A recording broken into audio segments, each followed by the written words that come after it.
Why was everyone ignoring her at the briefing table? That question hung in the air every morning, like the dust that never settled over the base. Petty Officer Second Class Lennox Cray sat 2 rows back, silent, hands folded on her lap. The others, mostly Army, a few Air Force liaisons, barely glanced at her. The executive officer's voice echoed off the concrete walls, running through another list of perimeter checks, supply drops, and watch rotations. Nothing new, nothing that needed her, not anymore. They called her Chef Cray, sometimes Seal Barbie. Names they thought were jokes, she let them believe that. 3 weeks into her light-duty rotation in Kandahar, she'd learned how quickly people stopped seeing you when you stopped fitting their story of what a soldier should be. To them, she was background noise. To her, that invisibility was armor. She kept her face still as the lieutenant commander cracked another joke about the Navy sending us cooks instead of killers. A few soldiers chuckled. One even asked if she knew the difference between a frying pan and a rifle. She smiled the way her father taught her, with silence. He used to say, "If they underestimate you, let them." Her knee still ached when she stood, a reminder. 6 months ago, she'd been fast-roping into darkness, leading a breacher team through a training op in the Philippines. A bad landing, torn meniscus. The kind of injury that doesn't just bruise the muscle, it bruises pride. Command pulled her off the line, put her on medical hold, then shipped her here to fill a personnel gap. Light duty, they said. Rest up. Now she was behind a serving line, ladling powdered eggs onto trays, while men who'd never seen a firefight called her chef. She didn't argue.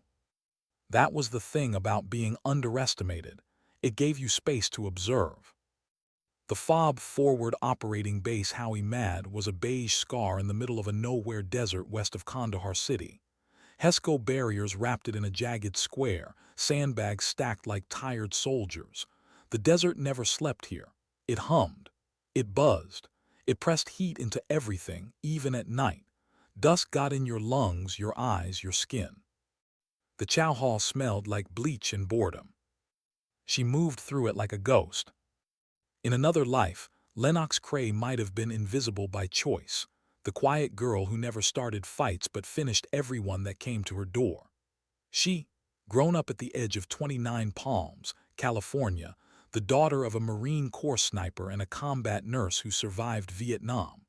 Her father, Gunnery Sergeant Wade Cray, had taught her that calm wasn't the absence of fear, it was control over it. Her grandmother, Rose, had drilled her on anatomy, on how to stop bleeding, on what dying looks like when it's happening in front of you. By 14, Lennox could name every kill zone on the human body and recite every major artery like a prayer. That kind of upbringing doesn't fade, even when you're wearing an apron. Most nights she sat on the HESCO barrier outside the galley and watched the horizon. The desert was flat, silent, but not empty. The locals said the wind carried whispers from the dead. She believed it. Sometimes she imagined her father's voice in that wind, steady, warm, reminding her that the mission never ends. Be ready for the day you're needed, even if it never comes. She still cleaned her rifle every night. Still woke at 4:30 for rehab, the same time her team used to wake for runs. Still wore the trident tattoo beneath her uniform, not for pride, but to remember. The others didn't know her file. Didn't know the blood it took to earn that trident. Didn't know that she'd been one of the few, the first women to complete SEAL training. Hell Week, drown-proofing, small unit tactics, CQB, survival, all of it. 2 years of breaking, rebuilding, breaking again. It wasn't glory that kept her there. It was obsession. She remembered the cold, the exhaustion, the moment during drown-proofing when she thought her lungs would burst, and how, instead of panic, she found peace in the silence beneath the water. Her instructors had seen it. They called her Ghost Calm. That same calm was still there, beneath the surface, behind the quiet eyes of the woman handing out food in the desert. At 1600 hours after lunch rush, she'd lace up her boots and run the perimeter full kit, rifle slung, sweat stinging her eyes, testing her knee, testing herself. No music, no one cheering her on, just the rhythm of breath and dirt and silence. Sometimes the guards on the towers watched her run and shook their heads. "Crazy Navy girl," they'd mutter. She didn't mind. Let them think what they wanted. They hadn't been in Helmand or in that firefight outside Basra where she dragged a wounded operator through burning debris for 600 meters under mortar fire. They hadn't felt what it was like when the mission goes bad and the world shrinks to the space between your heartbeats. She had, and that was enough. The disrespect didn't sting anymore. What stung was the assumption, the way people looked at her and saw something lesser, something fragile. They didn't know that fragility and strength aren't opposites.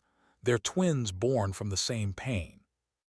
She remembered her grandmother's voice from years ago, hands trembling as she changed bandages on an old wound. You never get used to seeing people bleed. You just learn not to look away. That was the kind of lesson that built a different kind of soldier. Even the base commander, Colonel Renat, treated her cautiously. He knew who she was, had read her file, but orders were orders. She was on medical hold, non-combat. The system didn't bend for anyone, not even for quiet legends. He respected her silence, though. That counted for something.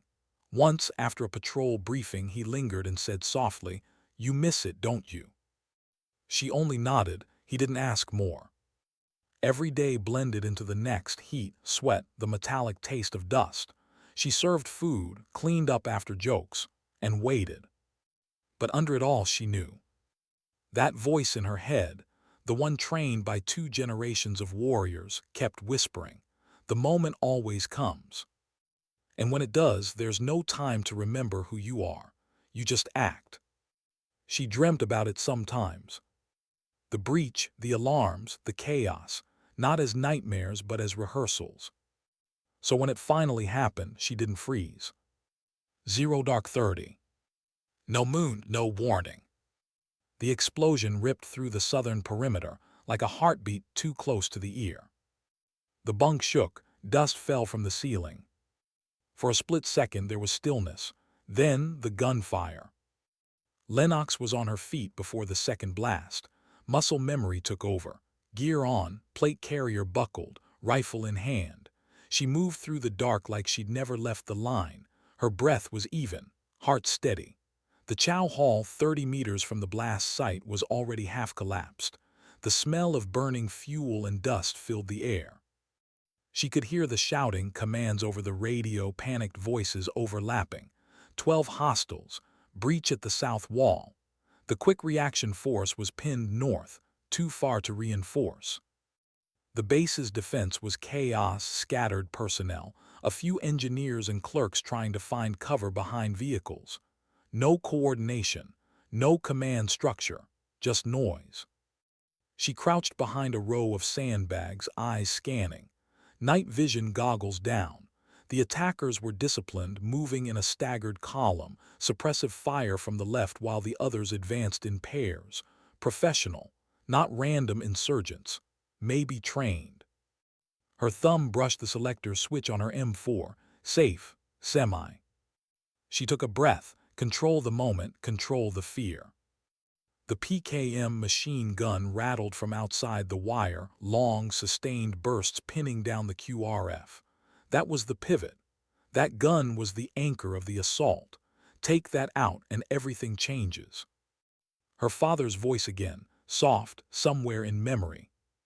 "You don't need to be the loudest gun, kid. You just need to be the one that matters."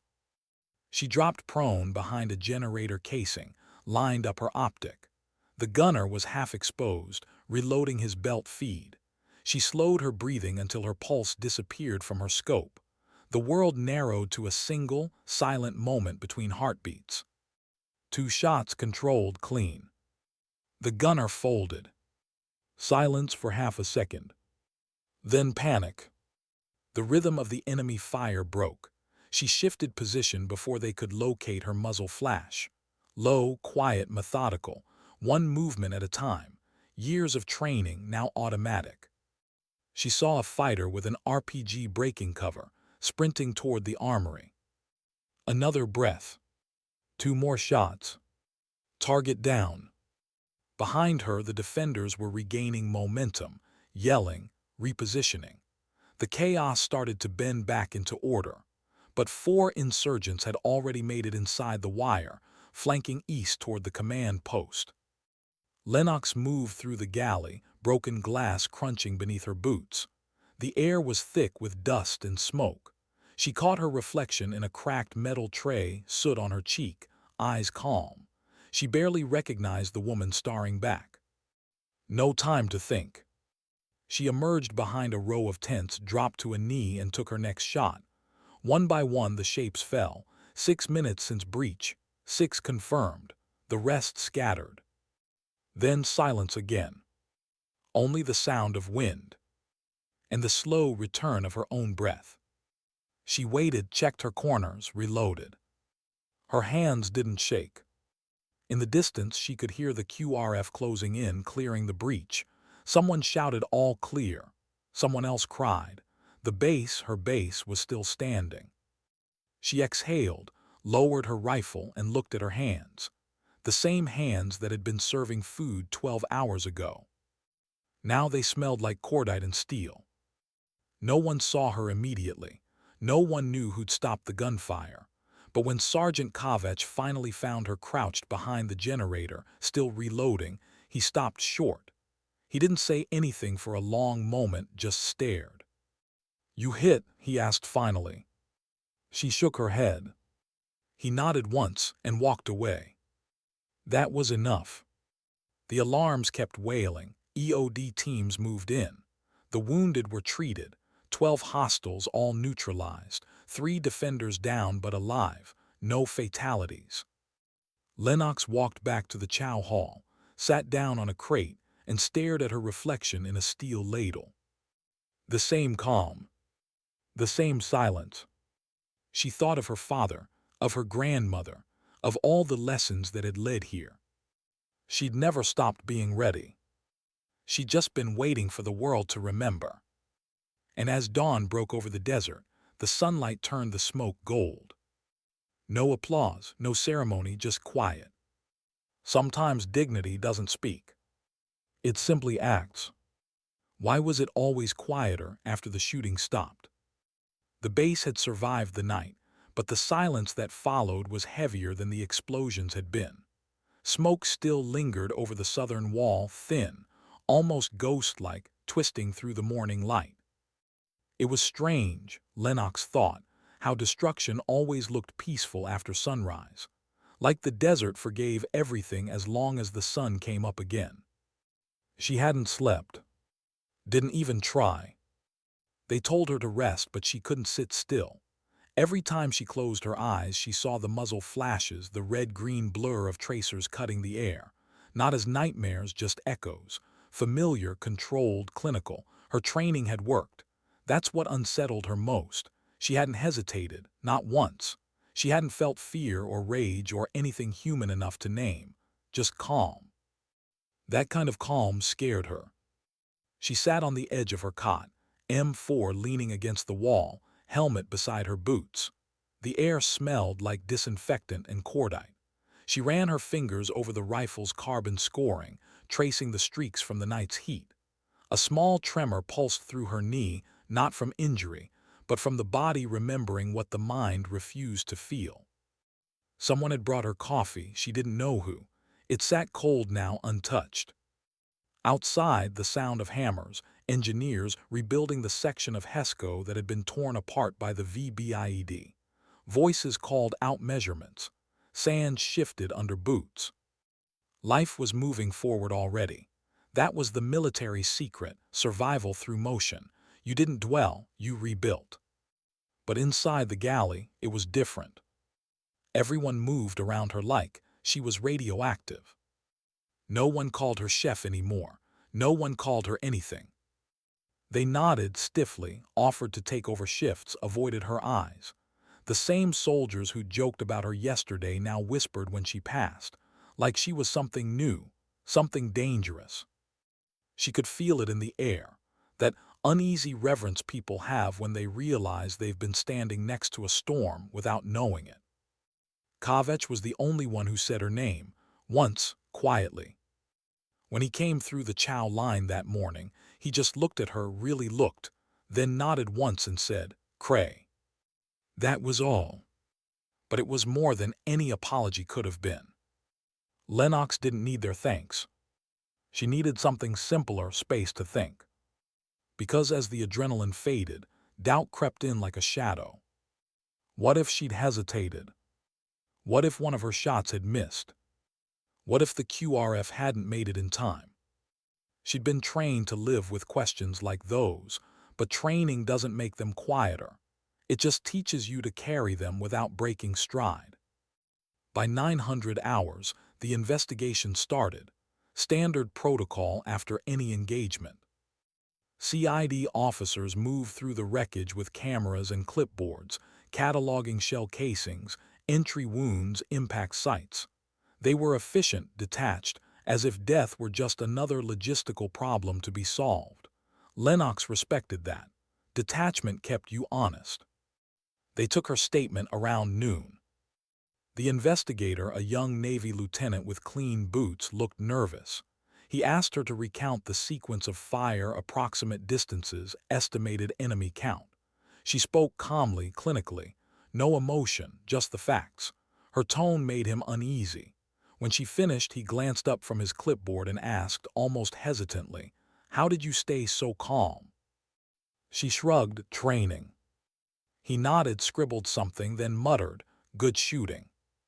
She didn't answer. Outside, someone was laughing. The sound felt wrong, too loud against the silence that hung over the base. Soldiers cope with humor. It's how they bury fear. She understood that.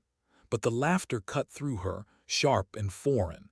It reminded her how detached she felt from the world around her. She found herself walking the perimeter that afternoon, a habit she couldn't shake. The ground was still scarred, blackened from the explosion. Bits of shrapnel glinted in the sun. She crouched down and picked one up. Jagged edges, twisted metal. She turned it in her hand until it caught the light, then dropped it into the sand. It disappeared instantly, swallowed by the desert. Everything disappears here, she thought. Names, sounds, even guilt. Colonel Renat called her in the next day. His office was small, one metal desk, one map of the province, one man who looked like he hadn't slept either. He gestured for her to sit, then leaned back, studying her for a long moment. "You know," he said quietly, "I read your file the day you arrived. Didn't think I'd need to memorize it so soon." She didn't respond. He sighed. "Your action saved lives last night. You neutralized 6 hostiles. Every one of your rounds was accounted for. That's rare." He paused, looking for the right words. "You'll be written up for commendation. Navy and Marine Corps comm with V device. It's already in motion." She nodded, understood. He frowned slightly, as if expecting more. "That's it." "What else is there, sir?" Renat studied her again. "You ever going to let yourself feel proud of that?" She hesitated. "Pride doesn't keep people alive."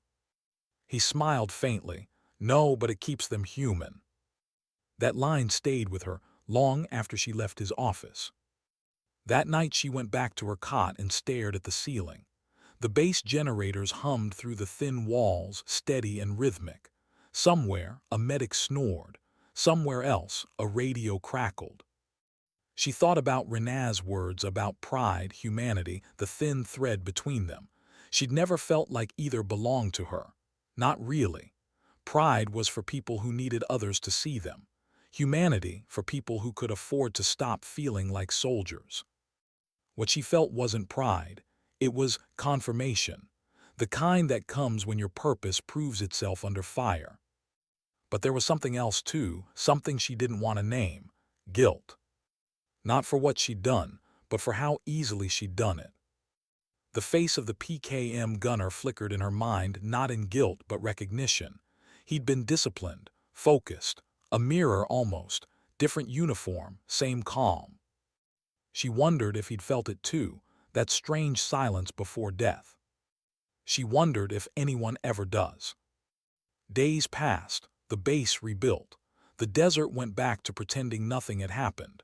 That's the thing about war zones, memory gets buried fast. The living don't have time to honor the dead. They just keep moving. But something shifted. The joke stopped. The silence changed. Where there had been dismissal, there was distance now, the kind reserved for people who'd seen too much. Respect mixed with fear. She didn't crave their acceptance, but she noticed the absence of mockery. It was strange, being seen for the first time, but only because of violence. During evening chow, Kavach approached again. He didn't say much, just slid an extra protein bar across the counter and muttered, "I was wrong." She looked at him, the same man who told her women didn't belong in combat, and for the first time he couldn't meet her eyes. She smiled faintly. "You're just saying that because I make better coffee." He almost laughed, almost. Then he walked away. Small moments like that mattered more than medals. 2 days later, a message came through the comm line. Her medical reevaluation had cleared. The knee was officially mission-ready. Command wanted her back on full active duty. Her first thought wasn't excitement, it was hesitation. She'd been waiting for this to go back to prove herself again. But now that it was here, she wasn't sure she wanted to leave. Not yet. Not while the smell of gunpowder still clung to the air. Not while the memory of the breach still pulsed like a heartbeat beneath her skin. The desert had a way of holding you, even when you hated it. That night she stood on the rebuilt wall, wind whipping her hair. The stars were impossibly bright, untouched by city light. She could hear the distant hum of convoys on the highway, faint and unreal. She closed her eyes and thought about her father, the day he told her goodbye before deploying for the last time. "Don't ever let them tell you who you're supposed to be," he'd said. "Let your work do that." He never came back from that deployment. Neither did the version of her that believed words could protect you. Now she understood. Work purpose, that was all she had. But still, beneath the calm, something else stirred. The same quiet question that had followed her since the breach. If being ready means always waiting for disaster, then what's left when peace finally comes? She didn't know the answer. At 300, unable to sleep, she sat outside the galley with her grandmother's old medical manual open on her lap. The pages were yellowed, corners frayed. Inside the cover, in faded ink, were the words her grandmother had written years ago. "Calm isn't silence. It's knowing what to do when silence breaks." Lennox traced the words with her finger, feeling the indentations of the pen strokes. Maybe that was what all of this meant. Not the medals, not the survival, but the readiness to stand steady when others couldn't. When dawn came, she brewed coffee for the entire shift.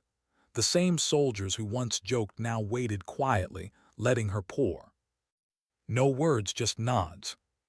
As she handed out mugs, she realized something simple, something she hadn't noticed before. They didn't just respect her now, they trusted her. And that felt heavier than any weapon she'd ever carried. Later that day, she received her orders, rotation back to her SEAL team within 2 weeks. Full clearance, no restrictions. The moment she'd been waiting for had finally come. But as she folded her uniform that night, packing her few belongings into a single duffel, her chest felt tight. Leaving meant moving forward. It meant letting go of this place. The silence, the sand, the proof of what she still was beneath the fatigue and the apron. When she closed her eyes, she saw the desert again, the smoke turning gold under morning light. Not as a battlefield, but as something holy. A reminder that redemption doesn't always come through forgiveness. Sometimes it comes through action. Sometimes it comes through a woman no one believed in, until she reminded them what belief was supposed to look like. Why did returning home feel more dangerous than the night she got shot at? The hangar doors opened to sunlight so bright it felt violent. Lennox stepped off the C-17 ramp and squinted at the tarmac. San Diego air, salt and jet fuel. Her boots hit home soil, but her mind was still back in Kandahar. The smell followed her. Dust never leaves you, not really. It hides in your clothes, in your skin, somewhere beneath the ribs. The base commander's words echoed in her mind as she walked. Commendation. Combat v. Reinstatement. She had nodded, saluted, signed the paperwork, everything tidy, neat. She was a SEAL again on paper. But the truth? She didn't feel like one, not yet. The car waiting for her was quiet, navy blue with tinted windows. The driver, a junior officer, didn't talk much. That suited her fine. He dropped her at the Naval Special Warfare Compound, Building 640. Familiar walls, familiar smell of gun oil and sweat. But everything looked smaller now, like the world had shrunk while she was gone. "Cray," a voice called from the doorway. It was Chief Warrant Officer Ramirez, her old team leader. Same broad shoulders, same sharp eyes. He didn't smile. He never did. But his tone softened when he said, "Heard you've been busy." She gave a half shrug. Light duty turned out to be not so light. He grunted, "Word travels, you're cleared." "Yes, sir." "Then get settled. You've got 2 weeks to shake off the dust before selection rotations. We'll see if that knee of yours remembers what the rest of you can do." That was Ramirez, no speeches, no sentiment, just the mission, always. Lennox nodded, "Roger that." When he walked away, she exhaled slowly.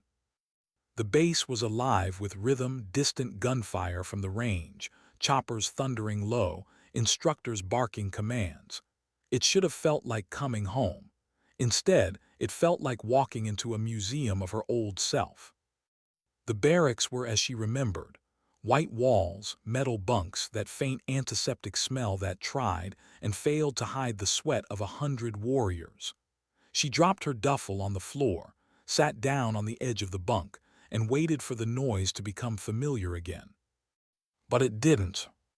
They called her Ghost Girl when she'd first earned her trident. The quiet one, the one who didn't talk trash or chase approval, the one who outshot, outswam, and outlasted half her class. That was before the injury, before Kandahar, before the silence inside her became too loud. Later that night, she went to the range. It was nearly empty, just her and the static buzz of floodlights. She lined up her rifle, exhaled, and fired in controlled rhythm. The shots punched through paper, each one centered. The grouping was perfect, automatic, clinical. She should have felt pride. Instead, all she felt was the echo of those same shots, the ones that weren't paper. "Still hits like a ghost," a voice said behind her. She turned. Ramirez again, leaning against the wall, arms crossed. "Can't sleep," she said simply. He nodded. "Yeah, happens to everyone who comes back with ghosts. You talk to anyone." She shook her head. "Figured." He walked closer, picked up one of her casings. "You know, the medal citation says you held your own when the perimeter fell. 6 confirmed kills. No hesitation. That's not something you just walk away from." "I didn't want to," she said quietly. "It just happened." He studied her for a long moment. "You'll fit right back in." She didn't believe him, not yet. The next 2 weeks were muscle memory, rehab drills, requalification, reintroduction. Pull-ups, ruck marches, long swims in the bay, her knee held. Her focus didn't waver. Physically, she was fine. Mentally, she was a ghost moving through old halls. Her new team, SEAL Team 6 Delta Platoon, was already forming. Younger faces, hungrier ones, the kind of men who still saw the world in black and white. They treated her with the same cautious curiosity soldiers in Kandahar had, respectful but watchful. They knew her record now. The medal, the breach, the kills. That kind of story spreads faster than truth ever can. One night in the team room, someone asked, half joking, "So what's it like to be the cook who saved a base?" Lennox looked up from her cleaning kit. Hot, loud, and over too fast. They laughed, but it wasn't at her this time. It was the kind of laugh that says, "We get it." The kind that only comes from people who have been there. After that, the wall between them started to thin. Still, the silence followed her everywhere. The nightmares too, not the screaming kind, but the quiet ones. The ones where she walked through the desert again and found no footprints behind her. Always alone. She told herself it was fine. That loneliness was part of the uniform. But deep down, she felt something she hadn't since she was 16. Fatigue.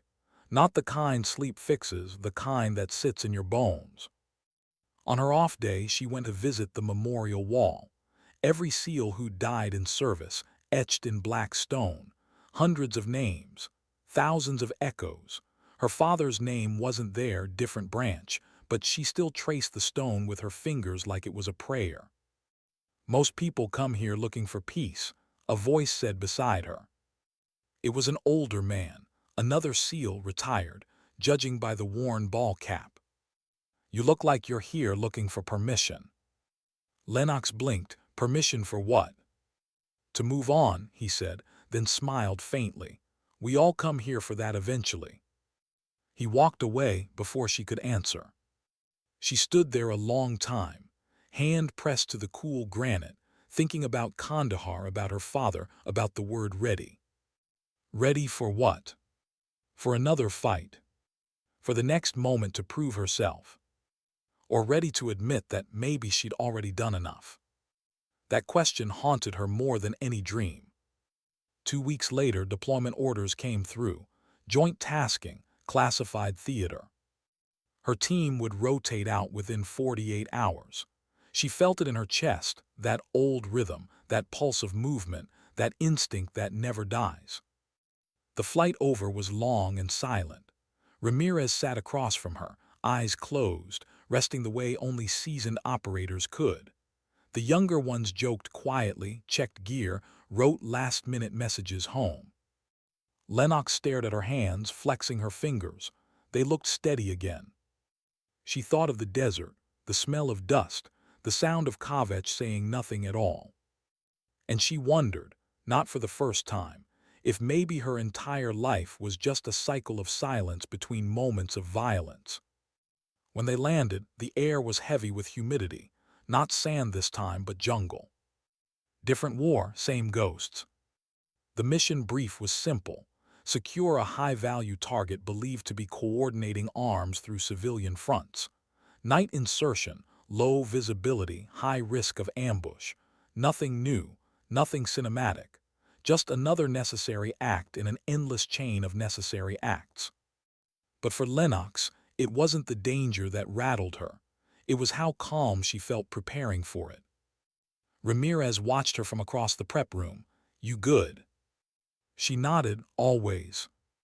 He paused, then said, you ever think about why you're always good, even when you shouldn't be?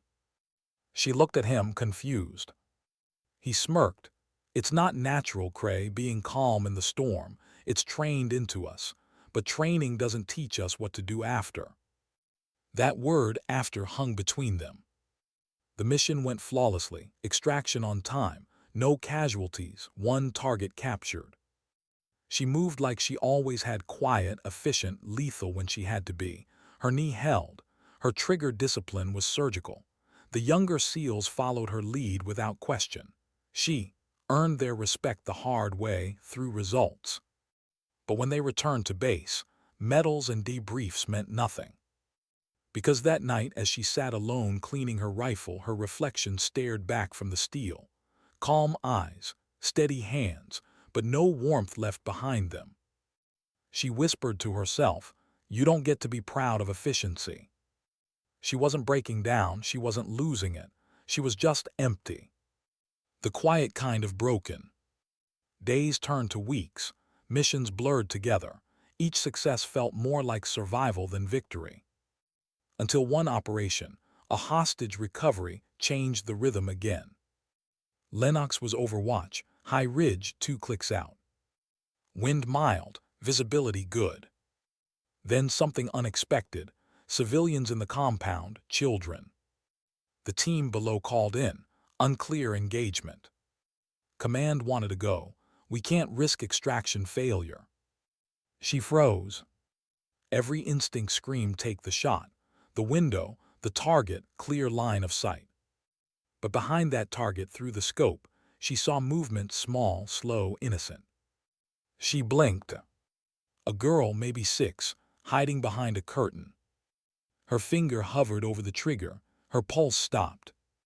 Then she whispered to herself, "Not this time." She switched channels.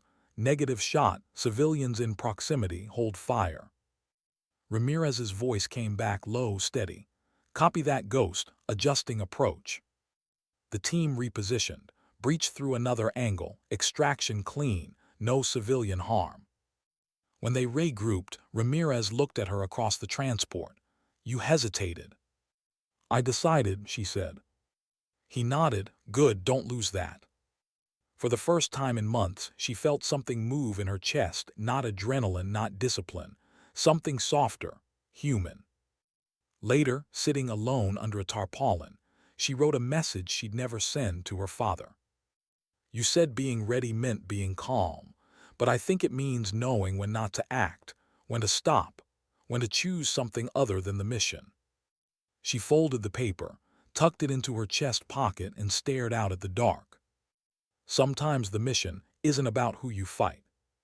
It's about what parts of yourself you keep alive while fighting. And for the first time since Kandahar, Lennox let herself feel tired, not defeated, just human. Why did silence feel heavier after doing the right thing? 3 days after the hostage rescue, the base went back to its rhythm, briefings, debriefings, routine patrols. But Lennox felt the shift before anyone said a word. It was in the way conversation stopped when she walked into a room. In the way eyes lingered a second too long before looking away. In the way no one mentioned the girl behind the curtain. They all knew she had disobeyed a direct order. Technically, she hadn't, she just interpreted it differently. But in this world, hesitation was the closest thing to betrayal. Ramirez hadn't written her up. He stood by her, told command it was a judgment call, and left it at that. But his protection came at a price, the kind you don't pay with rank but with trust. Lennox felt it every time someone called her Ghost now. The nickname wasn't a compliment anymore. It was a question, a whisper, a label that meant, is she still one of us? She didn't fight it, didn't explain herself, didn't remind them that a 6-year-old had lived because of her choice. Because that's not how this world worked. You don't justify mercy in a place built on efficiency. At night, she replayed the scene over and over. The child's small frame behind the curtain, the tremble of her own finger on the trigger, and the silence after she'd said, "Negative shot." It was that silence that haunted her most, not fear, not guilt, just silence, like she'd stepped outside the machine for a second and watched it spin without her. She remembered her father once saying, "The hardest thing about war isn't doing what you must, it's stopping yourself when you don't have to." She hadn't understood that then. Now she did. But understanding didn't make it easier. The mission report came back classified, but within her platoon, the story changed every time someone told it. In one version, she froze. In another, she disobeyed. In a few, she got lucky. The call just happened to save the civilians. None of them got it right. Truth doesn't survive long in rooms full of men who define it by volume. She carried on the same way she had in Kandahar, quiet, professional, unreadable. She trained harder, shot tighter groups, swam longer distances. If they doubted her, they'd never see it reflected back.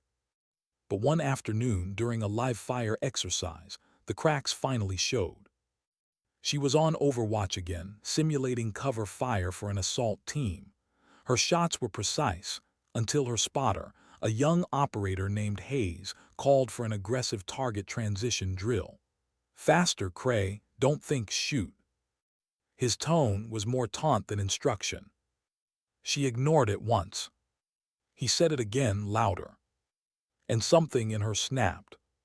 She dropped the rifle, stood up, and in one motion stripped the bolt assembly clean off. The entire firing line froze. She looked down at him, voice calm but sharp enough to cut through his smirk. You think faster means better. You ever stare through glass at a kid who's about to die because you're too fast? The words hit the air like shrapnel. No one spoke. Hayes looked away. And in that silence she realized this wasn't anger, it was grief. Slow, buried, and finally surfacing. She handed the rifle off, walked off the range, and didn't stop until she reached the docks. The water was dark and cold, shifting under the wind. For a long time she just stood there, helmet in her hands, staring at the reflection of the moon rippling across the surface. What was she becoming? A soldier who questions orders? A weapon that refuses to fire? Or just a woman tired of being both? She wasn't sure anymore. That night Ramirez found her there. He didn't say anything at first, just leaned against the railing beside her, watching the same waves. Hayes is an idiot, he said finally. Ignore him. I'm not angry, she said. Good, he replied, because you shouldn't be. You made the right call. She turned to him, eyes tired. Then why does it feel like I did? Ramirez sighed. Because this job rewires your sense of right and wrong. You start thinking that doing your job is always the moral choice, until it is. He looked out at the water again. You know what the real enemy is, Cray. It's not the guys we fight. It's what this life does to us. How it trains us to turn off what makes us human, and then punishes us when we can't turn it back on.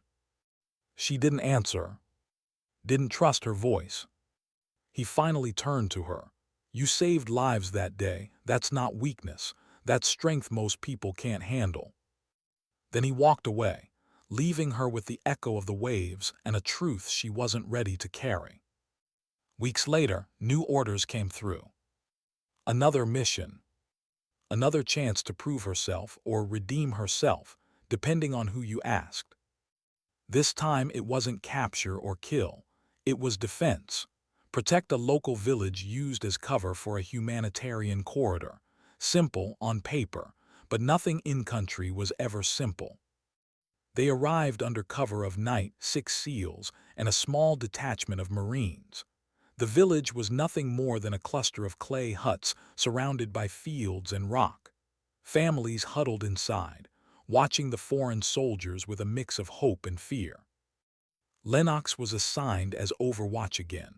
The villagers didn't know her story, didn't know what she'd done or not done. To them, she was just another armed figure in the dark. But when a small boy ran up and offered her a cup of water, something inside her softened. She took it, smiled faintly. Thank you. He didn't understand the words, but he understood the tone. Later she'd remember that moment, his small hand, the dirt on his sleeve, more vividly than any firefight. Because when the firefight came, it came like a storm. Insurgents hit the perimeter from 2 sides, mortars first, then small arms. The Marines responded fast, but they were outnumbered.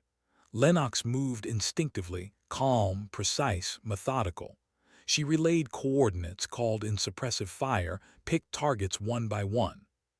But this time it was different. This time she wasn't thinking about orders or medals. She was thinking about the people behind her, the ones who couldn't fight back. When the enemy tried to flank from the east, she shifted position, crawling through dust and debris until she had a clean angle. Her knee ached. She ignored it. Her shots were deliberate, protective, surgical. She wasn't killing to win. She was killing to defend. By dawn, it was over. No civilians dead, minimal Marine casualties, 12 attackers neutralized. When the smoke cleared, the villagers emerged slowly, eyes wide with disbelief. A few approached the soldiers, hesitant, cautious. The same boy who'd given her water stood there again, holding a small, cracked clay charm. He pressed it into her hand. A bird. Hand-carved, fragile. She didn't know what it meant, but the gesture said enough. She smiled, small, tired, real. Sometimes, she realized, humanity doesn't vanish in war.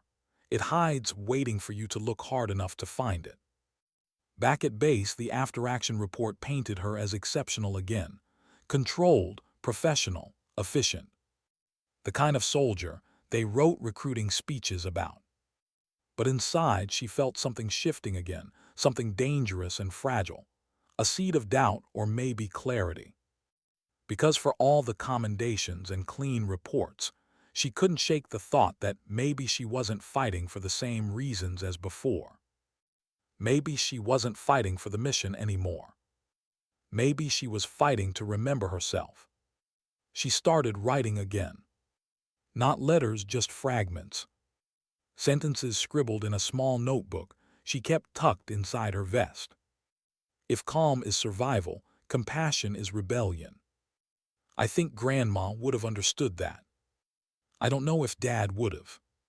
The notebook filled slowly between deployments, between silences.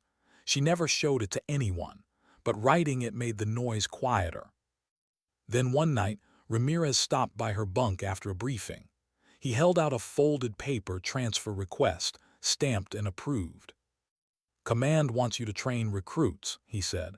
"New SEAL candidates. You be instructing Overwatch tactics." She frowned. "You want me off the field?" "I want you where you can do more than kill targets," he said softly. "You've got something they don't balance. That's rarer than skill." She looked down at the form. Teaching, training. A quieter life, a slower death. Maybe even peace. "Do I have a choice?" she asked. "Always," Ramirez said. "That's the whole point." He left her standing there with the paper in her hand, the weight of it heavier than any rifle she'd ever carried. She didn't sign it that night.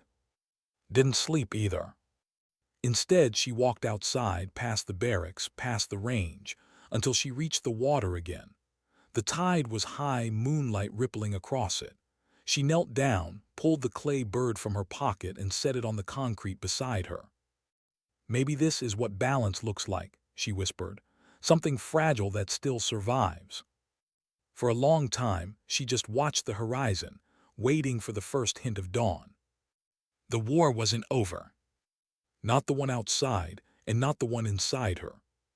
But for the first time, she wasn't afraid of either. Because maybe peace doesn't come when the shooting stops. Maybe it comes when you stop needing to prove why you're still standing. How do you teach war to people who have never felt silence? That was the question Lennox Cray asked herself the first morning she stood before the recruits, 40 young faces, all eager, all unscarred. They looked at her with curiosity, not reverence. Her name was just a file to them, a story they'd heard secondhand.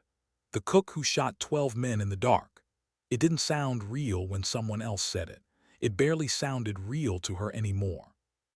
The ocean behind the training compound roared like artillery. Wind carried salt and the faint smell of gun oil.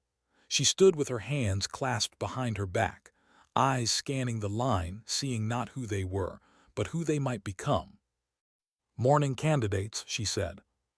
Her voice was steady, low, stripped of anything unnecessary. No authority in tone, just presence. They straightened instinctively. "You're here to learn Overwatch and perimeter tactics," she continued. "But what I'm actually going to teach you is how to stay human when everything around you tells you not to be." They blinked, some smirked. One whispered something, she ignored it. "Anyone can pull a trigger," she said. "Not everyone can decide when not to." Silence. "Good, let it sink in." Training went as expected. Long hours on the range, map studies, simulated breaches. She pushed them hard but never cruelly. Every drill came with a story, not about glory but about consequence. She told them about wind drift, about trigger freeze, about how adrenaline lies to you. But she never mentioned Kandahar, not once. That memory stayed locked where it belonged, behind her calm, behind the voice that now taught others how not to break. By week 2, they started calling her ma'am less and chief more. It wasn't military custom. It was respect earned in silence. But late at night, when the recruits were asleep and the camp lights flickered across the waves, she sat alone in the classroom, staring at maps that led nowhere, wondering when teaching had started to feel like atonement. Ramirez visited once between deployments. He stood at the back of the range, arms folded, watching her work. "They listen to you," he said afterward. "They listen because I scare them." He chuckled. "You don't scare them, you make them think that's worse." She gave a faint smile. "You sound proud." "I am," he said. Then, after a pause, "You signed the transfer permanently." She shook her head. "Still temporary. I don't know if I belong here yet." Ramirez nodded slowly. Maybe that's what belonging is, not knowing for sure but showing up anyway. She didn't respond. Didn't have to. Some silences are mutual understanding. The weeks turned into months. The recruits came and went. Some passed, most didn't. That's the way it always was. But one stood out, a woman named Harper, sharp, restless, too much like Lennox used to be. She pushed harder than everyone else, shot better than most, and argued when she thought she was right, which was often. During one night exercise, Harper's team failed to secure an overwatch point. Their simulated target escaped. The after-action review was brutal and necessary. "What happened?" Lennox asked, arms crossed. "We hesitated," Harper admitted. Lennox nodded. "Why?" Harper hesitated again, then said quietly, "Because I wasn't sure if the target was armed. The profile said probable hostile, not confirmed." "And that uncertainty stopped you?" "Yes, ma'am." "Good," Lennox said simply. "It means you're still thinking." The room went silent. The recruits exchanged confused looks. Harper frowned. "Isn't hesitation dangerous?" Lennox stepped closer, eyes steady. "So is certainty. People who never question themselves end up killing everything that moves." She saw the words hit Harper like a small detonation. Quiet, deep, permanent. After the review, Harper stayed behind. "Chief," she said, hesitating at the doorway, "what happens if you make the wrong call?" Lennox looked up from her papers. "You live with it." "And if you make the right one?" "Same answer." Harper left without replying. But the question lingered in Lennox's chest long after she was gone. 2 months later, Lennox woke to thunder that wasn't weather. The news broke before sunrise, a convoy ambush outside Helmand, Ramirez's team. 2 KIA. 3 wounded. Heavily engaged before extraction. Her chest went cold. The official report came later. He'd been hit during the evacuation, pulling another operator out of open fire. Survived but barely. Stabilized at Landstuhl, Germany. She stared at the message for a long time before folding it into her notebook. No tears, just silence. Grief in uniform doesn't cry. It memorizes details. The next day she stood before her class, voice even. "Today's exercise is about loss of command. You lose your leader, what do you do?" They thought it was just another drill. They didn't see the tremor she hid behind her tone. After class, Harper found her again. "You okay, Chief?"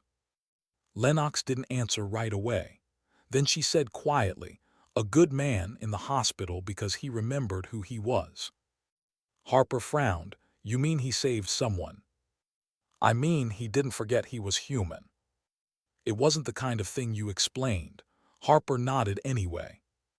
That night, alone in her quarters, Lennox opened her notebook for the first time in weeks. She flipped past old entries, stopped on a blank page and wrote, "The job never teaches you how to stop. You have to learn that on your own."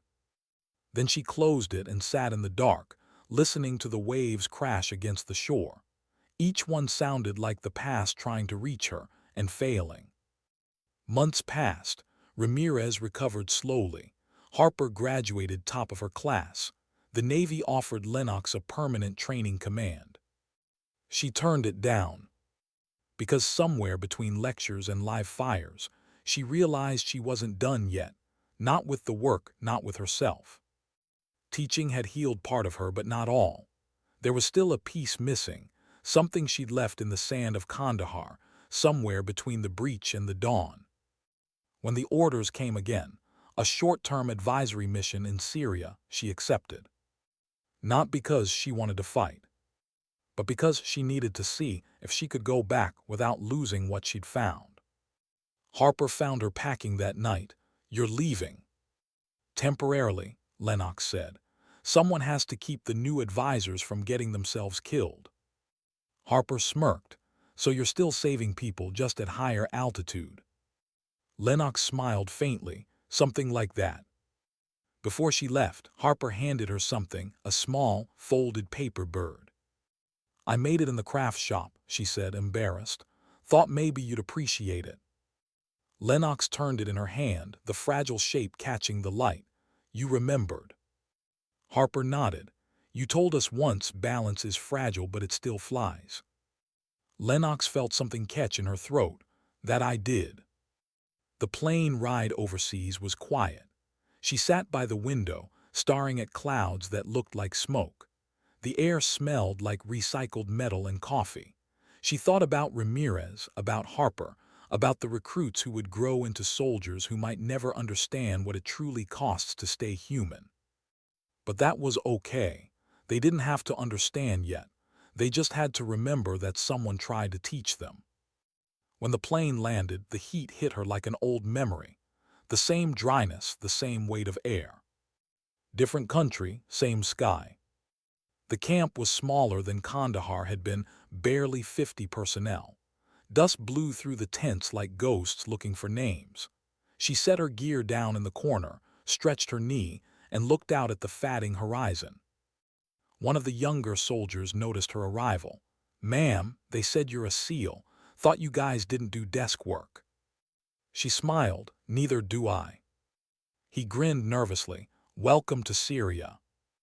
That night, as she walked the perimeter, she realized the difference between then and now wasn't the sound of danger.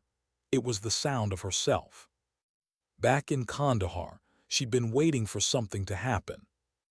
Now, she was waiting for something to mean something. A windstorm swept through after midnight, shaking the tents, rattling the walls. She stood outside, letting the grit sting her face, eyes open, steady. For a moment, it felt like being back at the breach. Then she exhaled, slow, steady, deliberate. She whispered into the dark, "I'm still here."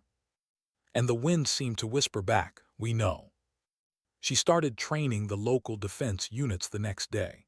Small groups of men and women trying to hold a line that kept shifting with politics and weather.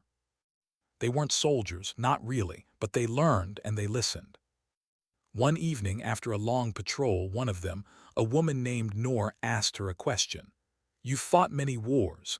Which one was hardest?" Lennox thought for a long time, then said softly, "The one inside." Noor nodded like she understood. Maybe she did. Before dawn, Lennox sat alone on a sandbag wall, the paper bird Harper had made resting in her palm. It had survived the trip, a little bent but intact. She looked at it, then at the rising light bleeding over the horizon, and realized something she hadn't before. The war hadn't ended when the gunfire stopped. It had just changed shape. Now it lived in choices, in memories, in the quiet moments when no one was watching. She smiled faintly, a tired human smile, the kind that knows peace doesn't come from orders or medals or even forgiveness. It comes from still being able to feel the weight of what you've done and choosing to keep walking anyway. The desert wind carried her whisper away, soft and certain. Sometimes, staying human is the hardest mission of all. Why did the sound of gunfire always feel like memory instead of fear? It had been 3 months since Lennox arrived in Syria. 3 months of rebuilding routines. 3 months of pretending the war outside didn't sound exactly like the one she'd left behind. The advisory post was small, a cluster of prefabricated huts strung together by cables and sandbags. Half the radios didn't work. Half the people didn't sleep. They were training local militia to defend their villages, people who'd never held rifles until the world forced them to. Lennox had seen it before. Faces hardened too fast, children carrying the weight of things they didn't understand. And yet she found a rhythm here. Each morning began with drills, breathing, aiming, restraint. She told them, a weapon isn't power, it's responsibility. Some nodded. Some didn't understand the words but understood the tone. She stopped trying to sound like a soldier. Now she just tried to sound like someone who believed in control. The nights were the hardest. That's when the ghosts came back, the old sounds, the breach, the smoke turning gold over Kandahar. It wasn't trauma anymore. It was just replay. Like her mind refused to forget because forgetting felt like betrayal. But there were small things that grounded her. A letter from Ramirez, handwritten, shaky but alive. He said he was walking again, still sarcastic, still unkillable. "Don't turn into a school teacher," he wrote. "You're too good at breaking things." She smiled when she read it, then folded the letter and tucked it into her vest. And Nora, the local woman she'd trained alongside, had become her shadow. 28, sharp-eyed, calm in a way that reminded Lennox of herself years ago. They didn't talk much, but they didn't need to. There's a kind of friendship that grows in silence, the kind forged not in laughter, but in shared understanding of what's been lost. Sometimes Lennox caught herself thinking, maybe this was what peace looked like, not an absence of war, just quieter battles. It happened on a Wednesday. The day had been clear, the heat rising off the ground like the air itself was burning. She was running a range test with Nora's unit when the first explosion hit. A deep, concussive boom rolled through the camp, followed by a plume of smoke rising from the west perimeter. Then gunfire, sustained, focused. Incoming rounds cracked the air. Someone shouted in Arabic, "Contact! Contact west wall!" Lennox didn't think, she moved. Training overrode thought, as it always did. She grabbed her rifle, slammed a mag in, and sprinted toward the sound. The base was chaos. Militia fighters scrambled for cover. Radios screamed static. The first mortar round hit 30 meters short, showering her with dust and shrapnel. She dove behind a barrier, heart steady, breath measured. "Who's on the wall?" she barked. No answer. She keyed her headset. "Command post, this is Cray. We're under attack, west perimeter breached. Need eyes on drones now." The comms crackled back, panicked voices in broken English. Drones offline, no air support. They were on their own. Through the smoke she could see movement, silhouettes advancing fast, coordinated, disciplined. Not random militia, not amateurs. This was trained, planned. And they were coming hard. She took a position behind a sandbag wall, sighted her optic, and started firing. Controlled pairs, minimal waste, each round placed where it mattered. Nora's voice came through her radio, tight but calm. "They're flanking north side. 2 technicals mounted machine guns." Lennox pivoted, shifted her angle, and laid suppressive fire. "Keep your distance. Pull back to building 3. For the next 15 minutes, it was pure survival. Bullets cut the air like whispers. The base shook under the concussions. Dust turned daylight into twilight. Lennox moved with the rhythm she knew too well: shoot, shift, reload, breathe. Every motion, muscle memory. Every thought drowned beneath instinct. But this time was different. This time, she wasn't surrounded by operators. She was surrounded by farmers and teachers holding rifles for the first time. And when one of them froze, a boy barely 18, eyes wide as a child, she saw herself reflected there, saw the fear he couldn't name. She grabbed him by the collar, pulled him behind cover. "Breathe," she said. "Don't shoot what you can't see." He nodded, trembling. And in that second she realized something. She wasn't fighting to win anymore. She was fighting to teach them how to survive after she was gone. They held for an hour. By the time the shooting stopped, the sun had dropped low and the world smelled like dust and blood. 2 militia dead, 5 wounded. Enemy retreat confirmed. Lennox sat on the ground beside Nor, rifle across her knees, breathing slow. Her hands were steady again, always steady. Nor's shoulder was grazed, nothing fatal. She grinned through the pain. "You Americans," she said softly, always running toward the noise. Lennox gave a small, tired laugh. "Old habit." "You saved many today." Lennox shook her head. "We saved each other." Nor studied her a moment. "You speak like someone who has died before." Lennox looked at the horizon. "Maybe I have." The wind picked up, carrying away the smell of gunpowder. For a brief moment, everything went quiet, the kind of quiet that feels earned. But underneath it, something heavy lingered. She could feel it in her chest, that familiar pulse. The one that said this isn't over. That night she walked the perimeter alone. The stars were bright, too bright for a place that saw so much violence. She could hear the whispers of the men still awake, laughter, fear, exhaustion, the same sound she'd heard in every war zone she'd ever been in. When she reached the west wall, where the breach had happened, she stopped. The Hesco barrier was torn, the sand soaked darker where blood had spilled. She crouched, ran her hand through it, let the dust fall through her fingers. Kandahar, always Kandahar. Same dust, same color. Different ghosts. She sat down, back against the wall, and pulled the folded letter from Ramirez from her vest. She read it again under moonlight. "You're too good at breaking things," it said. She smiled faintly. "Maybe you were wrong," she whispered. "Maybe I was just meant to fix them."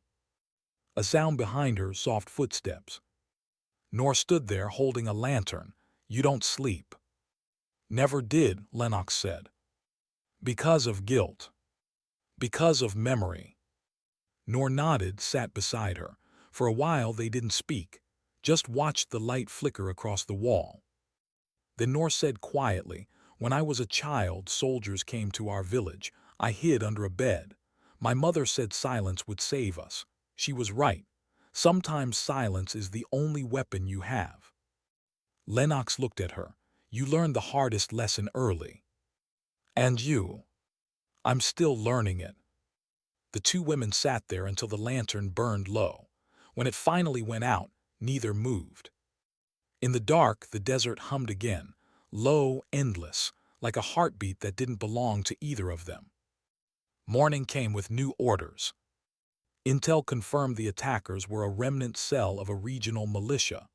Same tactics, same patterns, same signature as the ones who'd breached Kandahar years ago. Lennox froze when she heard the name. It wasn't just coincidence.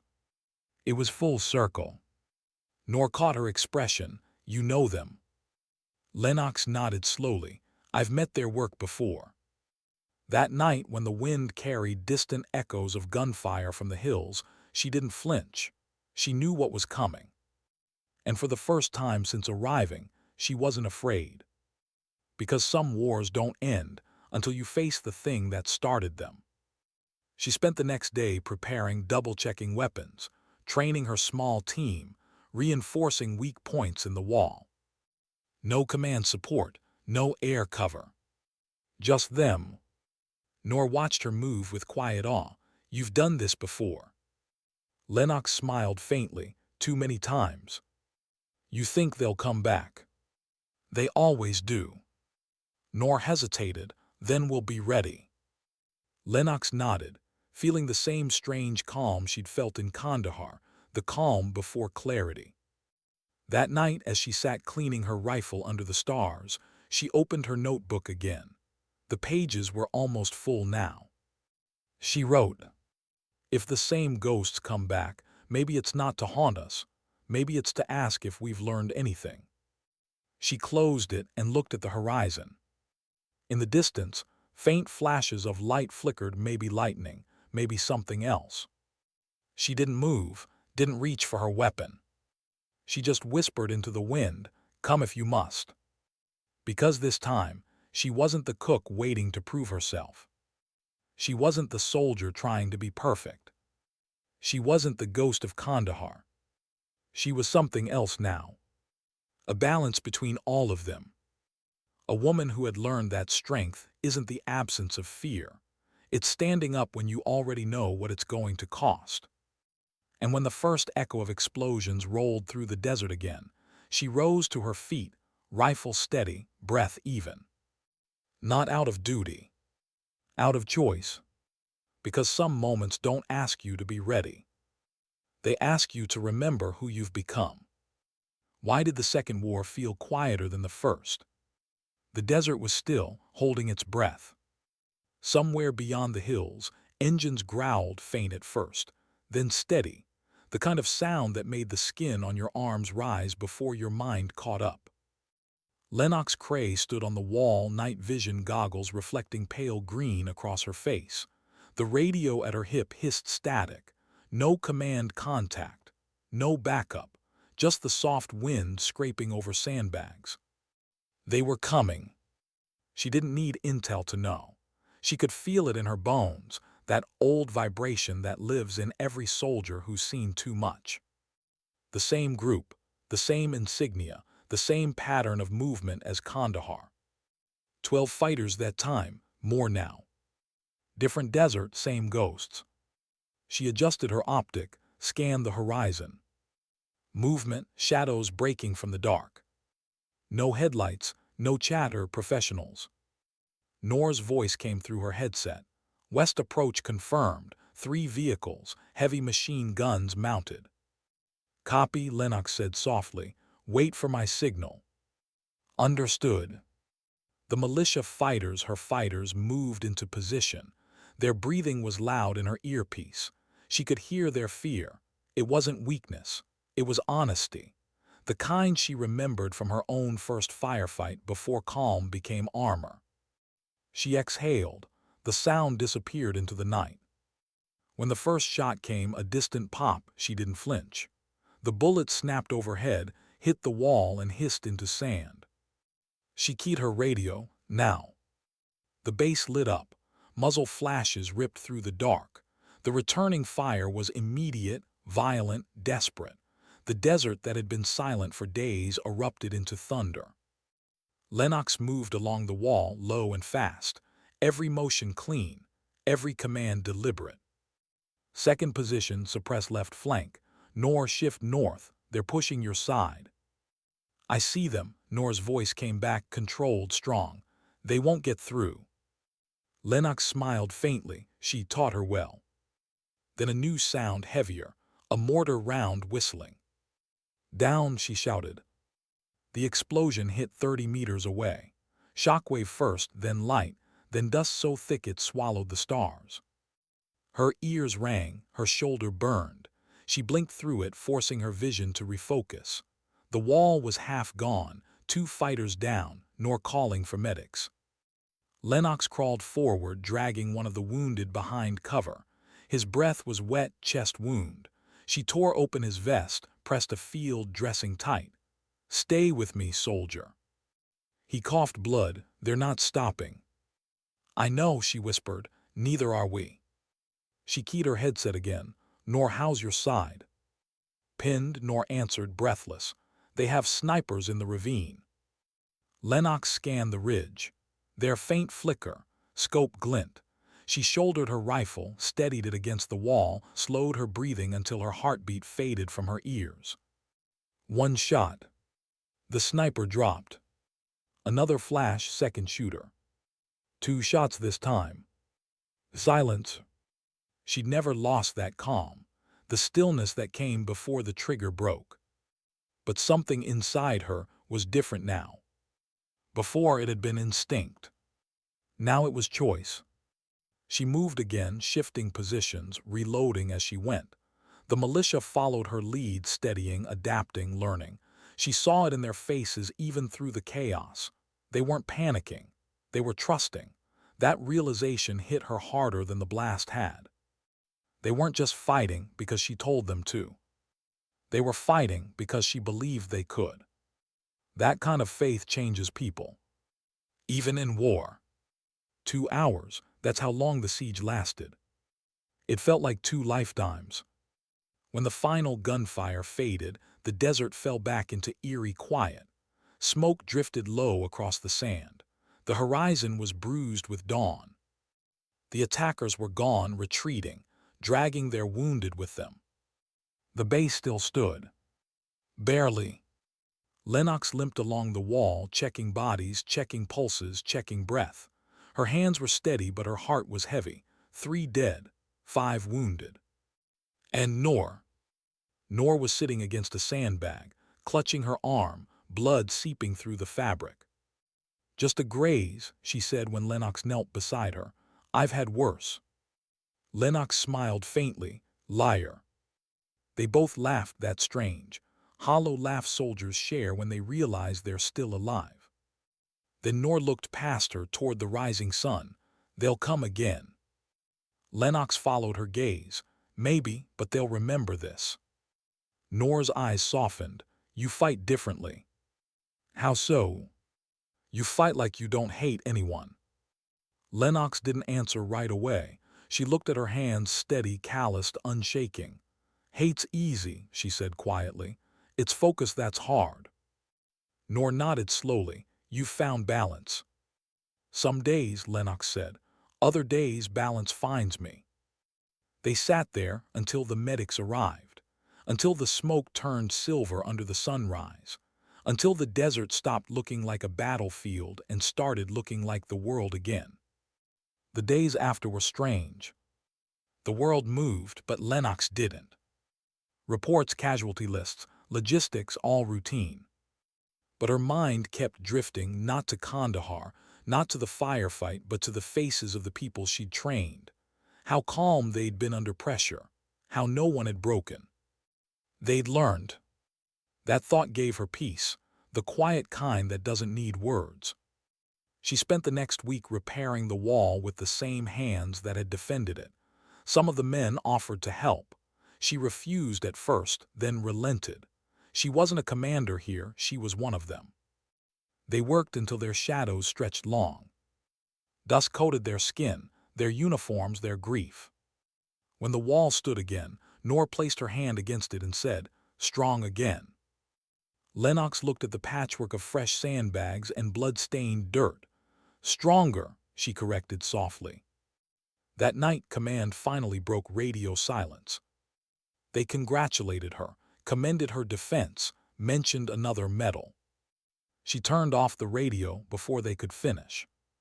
Medals never stopped bullets. Medals never told the truth. 2 nights later, she dreamt of Kandahar. Not the attack the morning after, the silence, the way the sun had touched the smoke. But in this dream, she wasn't alone. Her father was there, sitting beside her on the sandbags, cleaning a rifle that wasn't loaded. "You did it again," he said without looking up. "What?" she asked. "Survived." She smiled. "I guess I did." He looked at her then, same eyes, same steadiness. "You remember what I told you when you were a kid. Be ready for the day that never comes." He shook his head. "No, the other thing." She frowned. "What thing?" "That readiness isn't the goal, it's the consequence of knowing what matters." Then he stood, slung the empty rifle over his shoulder and walked toward the horizon. She called out, but the wind took his voice away. When she woke, her cheeks were wet. Not from sadness, from release. At dawn, she stood on the rebuilt wall again. The desert stretched endless, gold and clean. Nor joined her, coffee in hand. "What now?" Nor asked. Lennox took the cup, stared into it. "We rebuild, we train, we wait. For another attack. For peace." Nor smiled faintly. "You really believe it can come?" Lennox watched the horizon. "I believe it has to, or none of this means anything." Nor nodded. "You sound like someone who's already found it." "Maybe I just stopped running from it."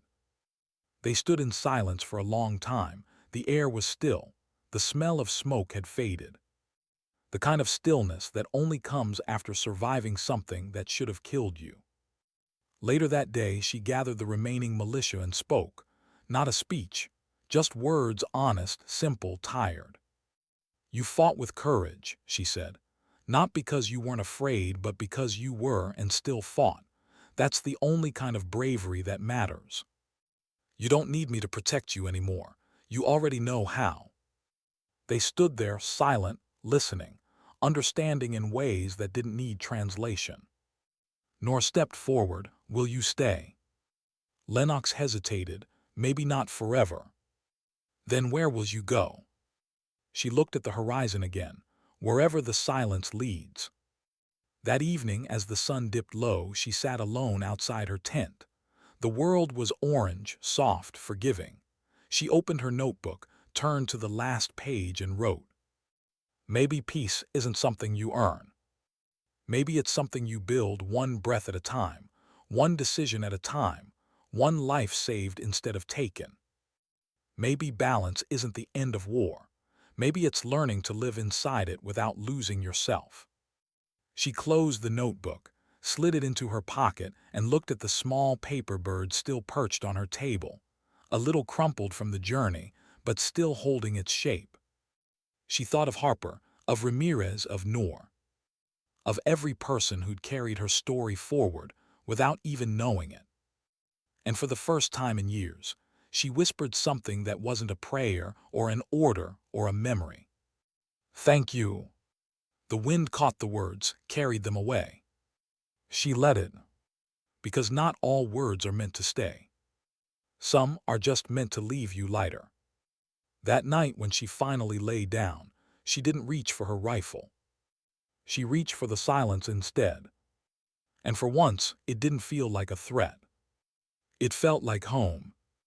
Why was coming home harder than every war she'd survived? The transport touched down just after dawn. The sky over San Diego looked too blue, too gentle, like a lie told kindly. Lennox Cray stepped off the ramp, boots sinking into asphalt that didn't shake under mortar fire. No dust, no smell of cordite, just the ocean. It should have been comforting. It was. Home felt unarmed, and she didn't know what to do with that. Her duffel hung light on her shoulder, lighter than it should have been. Inside were only essentials: her uniform, the clay bird from the Afghan boy, the paper one from Harper, Ramirez's letter, and a notebook filled with words she wasn't sure anyone would ever read. A civilian driver met her on the tarmac, smiling too wide. "Welcome back, Chief Cray. Need a lift to the compound?" She nodded, said little. Small talk felt wrong, like noise in a cathedral. The city blurred past the window. Surfers on morning waves, people walking dogs, a kid laughing over a spilled drink. All of it ordinary, all of it foreign. She watched it like someone who'd forgotten the language of peace. At a stoplight, the driver glanced at her reflection. "You must be glad it's over," he said. She almost smiled. Over. If only it worked like that. The compound looked the same: gates, guards, the hum of training drills somewhere beyond the walls. Familiar noise, safe noise. But as she stepped through the archway, she felt the distance between who she'd been and who she was now widen like a fault line. Ramirez was waiting, still limping, still stubborn. He grinned when he saw her. "About damn time." "You're walking," she said. "Barely. Doctor says I'll never run again. I told him I hated running anyway." She laughed, the first real laugh in months. It startled her. It sounded alive. They sat on a bench overlooking the training field, watching a new class of recruits struggle through drown-proofing. Their shouts echoed off the water, raw and unformed. Ramirez shook his head. "They think pain's the point." "It was once," she said quietly. He studied her. "You look different." "Older?" "No, lighter."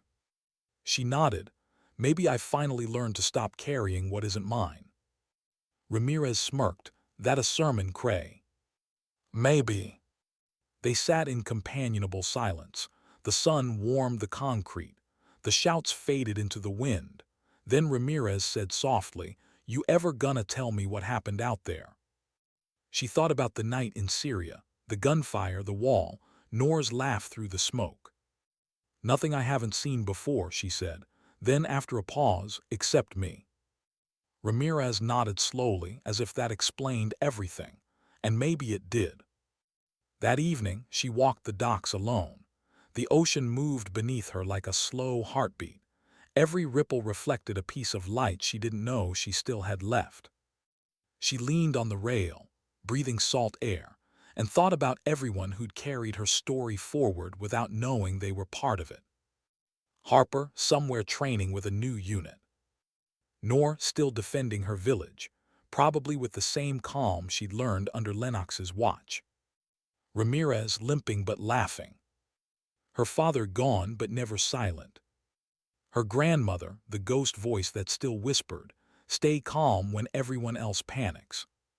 The wind pressed against her back like a reminder, the world keeps moving. You can too. She closed her eyes. For once no gunfire echoed behind her eyelids, just waves. The next day, the Navy scheduled her for a debrief and evaluation. The psychologist, a kind-faced man in his 40s, asked the standard questions. "Any flashbacks?" "No." "Nightmares?" "Only of quiet." "Do you feel safe?" She thought for a moment. "Yes, but I miss danger sometimes, it's predictable." He wrote something on his pad. "And what about purpose, Chief Cray? What comes next?" That question hung heavier than any firefight she'd been in. Purpose, the word felt strange now, too sharp around the edges. "I don't know," she said finally, "but I'm okay with not knowing." He looked up surprised. "That's unusual." "Maybe it's progress." He smiled. "I'd call that peace." She left before he could label it anything else. Weeks passed quietly. She taught occasionally small unit tactics, marksmanship, but without the same hunger. She spent more time walking the shoreline, writing in her notebook, visiting Ramirez, calling Harper. Each conversation felt like stitching something back together. One afternoon, she received a letter forwarded from overseas. The handwriting was rough, deliberate. "Chief Cray, we rebuilt the wall stronger. The birds still fly. You were right, calm is louder than gunfire. Noor." She read it twice, folded it carefully, and slipped it between the pages of her notebook. Then she whispered, "I told you so," and smiled. That night she went to a small diner off base, same one she'd gone to before deployments. The waitress recognized her. "Back from the sandbox again." Lennox nodded. "Coffee's still terrible," the woman said. "Good, some things shouldn't change." She sat in the corner booth, watching people laugh, argue, exist. The ordinary hum of civilian life. For once, it didn't feel distant. It felt like background music to a story she could finally rejoin. A man at the counter noticed the insignia on her sleeve. "You military?" he asked. She hesitated, then said simply, "Was." He smiled, "Thank you for your service." She didn't know what to say to that anymore, so she just nodded and returned to her coffee. Gratitude from strangers was kind, but it didn't reach the places that needed healing. Only silence did. When she left the diner, the street was quiet, lit by neon and the soft roll of the Pacific wind. She stopped at the pier, looking out across the dark water. For a moment, she imagined all her versions standing there beside her, the young recruit, the operator, the cook, the teacher, the ghost, all watching the same horizon. And she realized something simple. None of them had been wrong. They were just steps, parts of a whole she'd spent her life trying to reconcile. She whispered to them, "We made it." And the ocean whispered back, "Finally." Months later, she accepted a position she hadn't expected: civilian consultant for combat stress recovery. Not the glamorous kind. The quiet, unfilmed kind. Helping soldiers learn what calm actually means when the noise finally stops. Her first lecture wasn't in a hall. It was in a small classroom at the VA center, 6 veterans sitting around a table. She began the way she always did, without introduction. Everyone in this room knows how to fight, she said, but do you know how to stop? No one answered. They didn't have to. The silence said enough. She smiled faintly. Then that's what we're going to learn together. It wasn't heroism. It wasn't adrenaline. It was harder. It was living. One evening, as the sun sank low over Coronado, she sat alone on the beach. The paper bird rested in her palm, edges softened by time. She opened her notebook to the last blank page and wrote, "There are wars that end with treaties, and wars that end when you stop fighting yourself. I've learned that dignity doesn't shout, it whispers. It builds walls, then gardens inside them. And sometimes the bravest thing a soldier can do is stay." She set the bird down on the sand, let the tide creep close. The paper lifted, fluttered once and drifted away, not sinking, just floating, the way balance does when you finally stop trying to hold it too tight. Lennox watched until it disappeared into the horizon, a single fragile shape against the darkening sea. She didn't reach for it. She didn't need to. Because everything it meant, everything she'd fought for, lost, rebuilt, was already inside her. The waves grew louder as dusk deepened, each one a quiet echo of the battles she'd left behind. She closed her eyes, breathed in salt and silence, and felt the world settle. She thought about her grandmother's words, "Calm isn't silence, it's knowing what to do when silence breaks." She smiled. Maybe finally she understood. She stood, brushed sand from her palms, and looked back toward the city lights. Somewhere behind them, recruits were still running drills, soldiers were still deploying, wars were still being fought. But not hers, not anymore. Her mission was different now, invisible but real. To remind others that strength doesn't end when the gunfire does. And that the truest warriors are the ones who carry compassion through chaos and still come home whole. She started walking, slow and sure, footprints fading behind her in the tide. And as the last light slipped beneath the horizon, the narrator's voice would whisper, low, steady, final. Sometimes dignity doesn't speak. It simply acts. And sometimes, the quietest soldier in the room is the one who saves the world without anyone ever noticing.